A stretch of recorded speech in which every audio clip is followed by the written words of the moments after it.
Weapon opponents are pushing for a ban on the high-powered firearms during a trip to Washington, D.C. They include mothers from Highland Park, where 7 people were killed in a mass shooting at this past summer's 4th of July parade. WGN's Sean Lewis is live in our newsroom with more on their message to lawmakers. Sean? Dina Ray, this is one of the multiple trips to Capitol Hill these moms have taken since that shooting at the Highland Park 4th of July parade, and it is now down to the wire. Tonight, a Highland Park mom continues her mission for change. I'm in Washington, D.C. I just landed at DCA. Ashby Beasley is a survivor of the Highland Park parade shooting on July 4th. Her trip to the nation's capital now is not her first.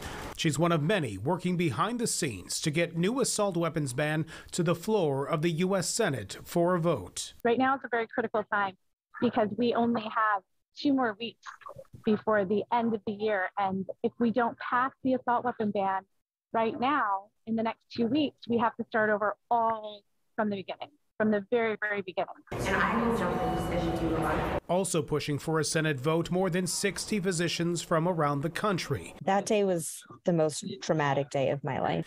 Including pediatrician Sheena McKenzie, who treated many of the youngest Highland Park victims. The trauma I saw, the wounds I saw are unlike anything I've ever seen. It's a public health issue.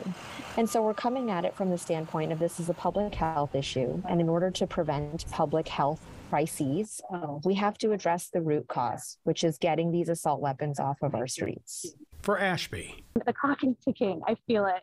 Her focus on getting a vote called on the floor of the Senate is to act as a mom. Her son, Beau, was with her at the parade. They both escaped without injury.